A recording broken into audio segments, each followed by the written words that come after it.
This channel does not promote any violent, harmful, or illegal activities. All content provided by this channel is meant for an education purpose only.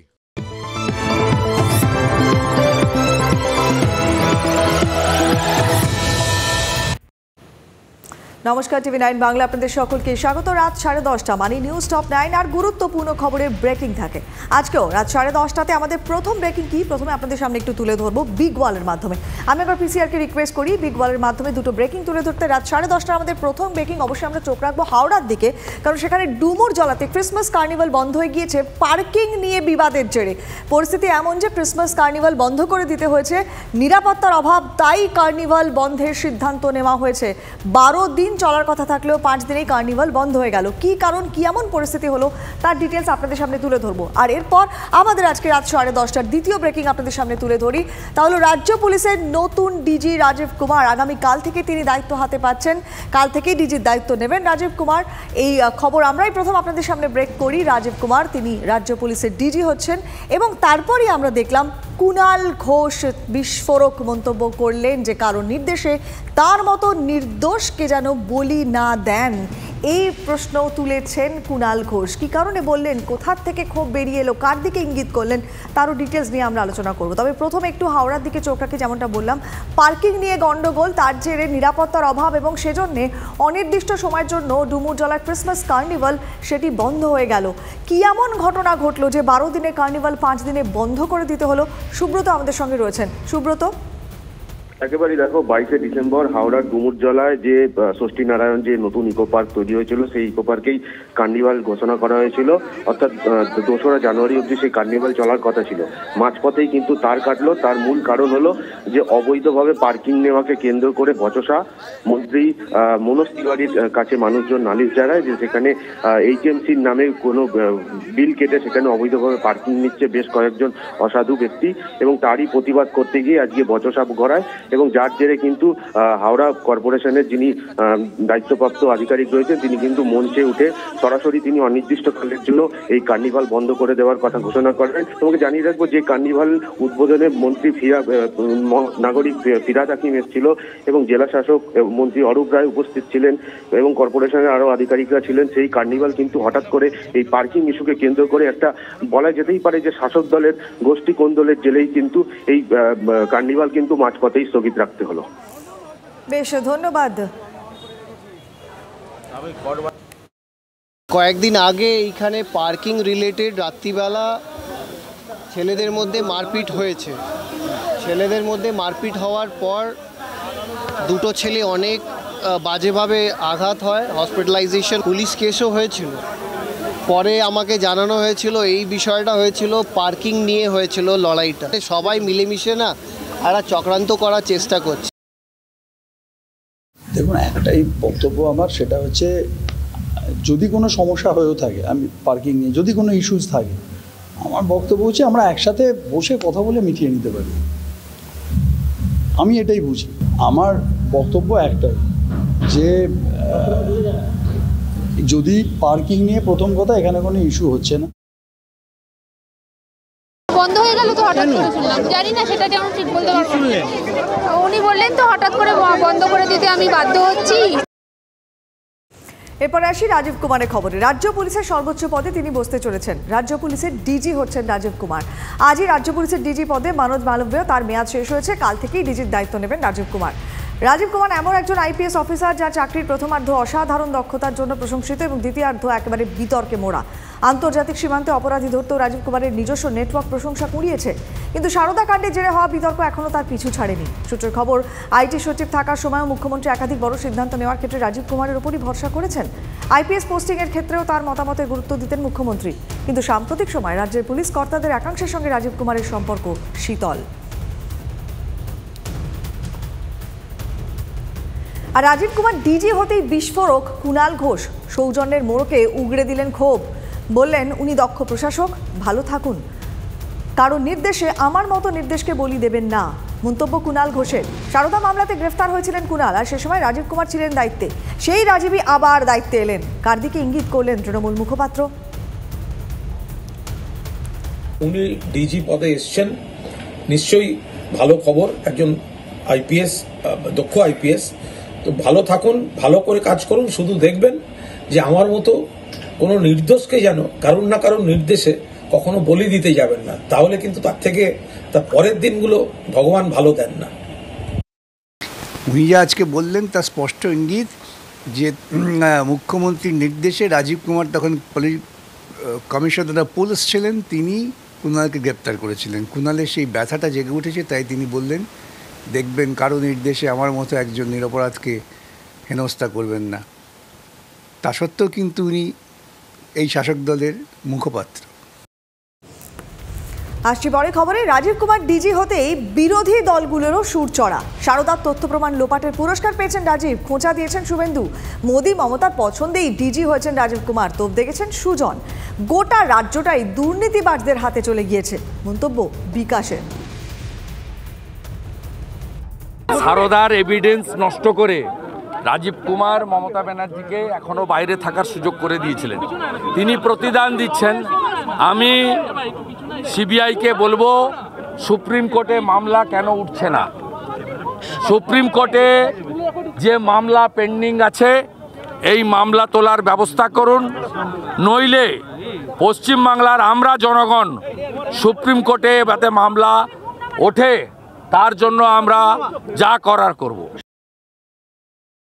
চিটফান্ডের সবচেয়ে বড় beneficiary মুখ্যমন্ত্রী মমতা বন্দ্যোপাধ্যায়।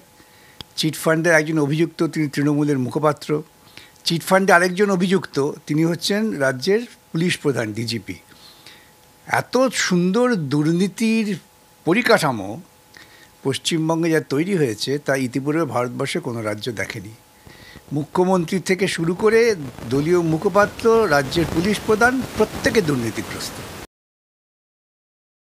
রাজীব কুমার যখন কলকাতা পুলিশের commissioner, তখন CBI তদন্ত তার মুখোমুখি হতে হয়েছিল বলে মমতা ব্যানার্জি এসে রাস্তায় বসেছিলেন এবং তারপর সামাল দেওয়ার জন্য মোদিজিকে ধরেছিলেন যে ছেড়ে দিন। আসলে মোদিজি পছন্দ, সেই অনুযায়ী ছেড়ে দিয়েছেন। মমতা ব্যানার্জিরও পছন্দ, দুজনের পছন্দ, অতএব রাজীব কুমার, দুজনের পছন্দ, অতএব মনোজ মালব্য। এটা না বোঝার কোনো কারণ নেই, করেছেন। কিন্তু খেয়াল রাখবেন, তদন্তের মুখোমুখি হলে তখন কার কাছে যাবেন হিসেবটা করে রাখবেন। শীতে বঙ্গ রাজনীতি বেশ গরম। লোকসভা ভোটের আগে শাসকের দুর্নীতি নিয়ে টেনে ফুরে নেমেছে বিজেপি, আর সেই আকচাকচিতে অদ্ভুতভাবে টেনে আনা হয়েছে সত্যজিৎ রায়কে।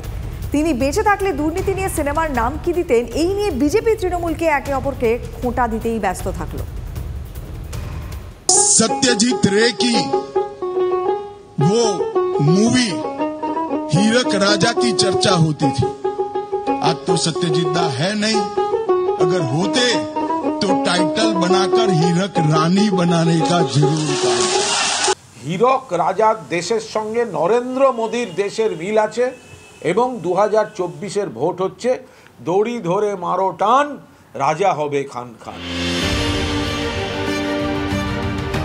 শিক্ষা থেকে পুরসভা, খাদ্য থেকে গরু, কয়লা, বালি, একের পর এক দুর্নীতিতে নাম জড়িয়ে বেকায়দায় তৃণমূল। শাসক দলের হেভিওয়েট নেতামন্ত্রীরা হাজতে। দুর্নীতিতে তৃণমূলের জনপ্রতিনিধিদের প্রায় নিয়মিত ডাক পড়ছে কেন্দ্রীয় এজেন্সির কাছে। লোকসভা ভোটে তৃণমূলের দুর্নীতি যে অন্যতম অস্ত্র হতে চলেছে তা বারবার বুঝিয়েছে বিজেপি। বুধবার বিজেপি নেতাদের সঙ্গে বৈঠকে শাসকের দুর্নীতি প্রসঙ্গে সুর চড়ান অমিত শাহ। নাম না করে মমতা বন্দ্যোপাধ্যায়কে নিশানা কেন্দ্রীয় স্বরাষ্ট্রমন্ত্রীর।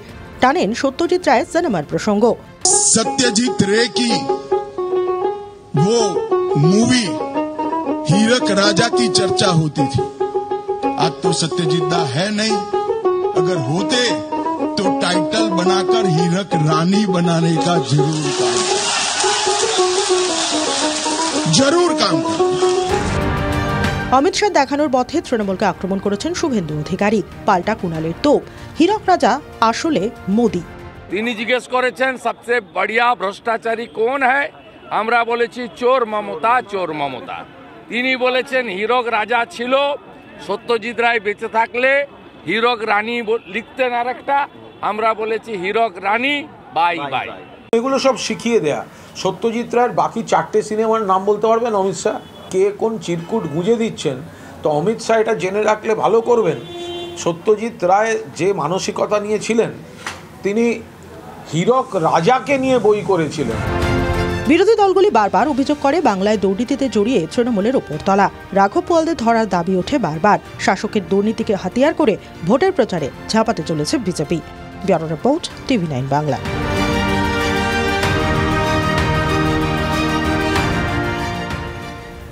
শুভেন্দু অধিকারীর নিশানাতে বামেরা।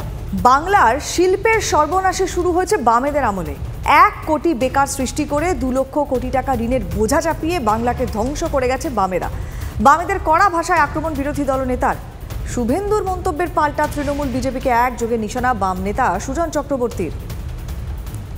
কম্পিউটার প্রচলন বন্ধ করে দিয়েছিল এই কমরেডরা, এবং পশ্চিমবাংলার শিল্পের যে সর্বনাশ হয়েছে তার শুরু এদের সময়কালে হয়েছিল।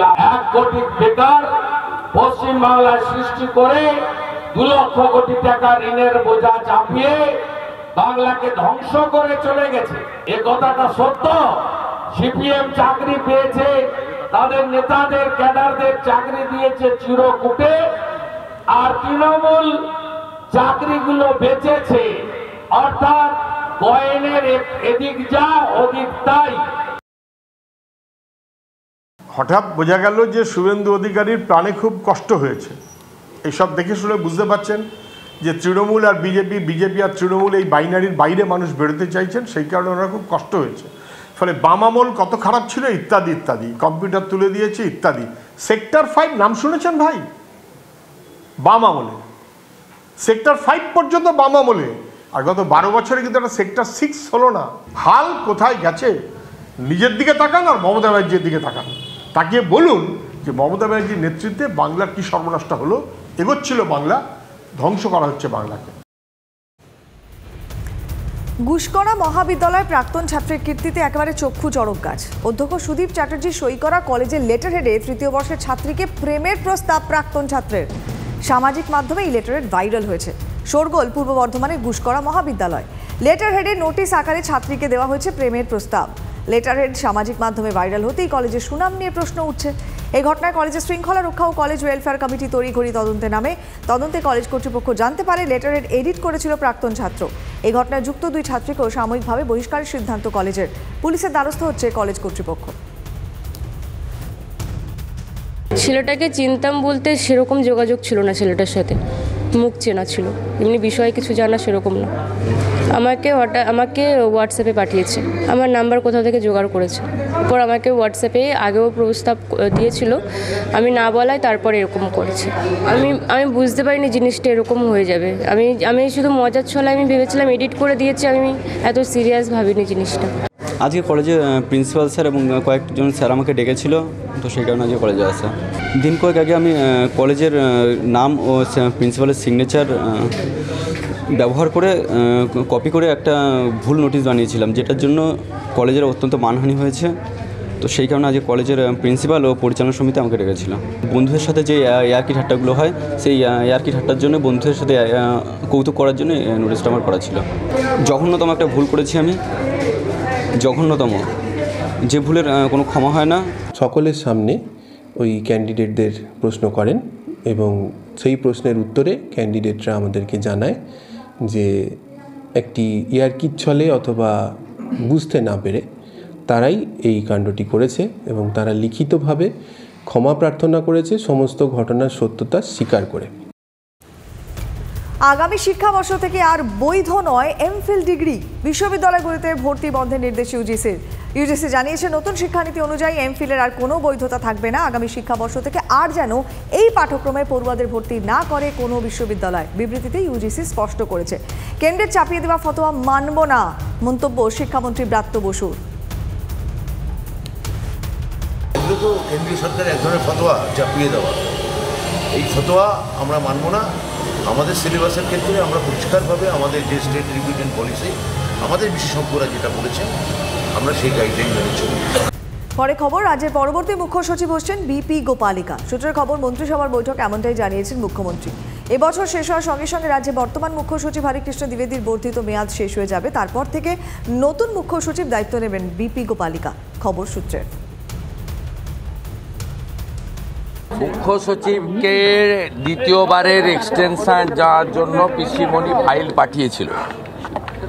আমরা প্রথমবারেও অবজেকশন দিয়েছি, দ্বিতীয়বারেও হরিকৃষ্ণ দ্বিবেদী একটা বড় ডাকাত, তার বিরুদ্ধে আমি তো অপোজিশন লিডার হিসেবে সেকেন্ড টাইম অবজেকশন দিয়েছি।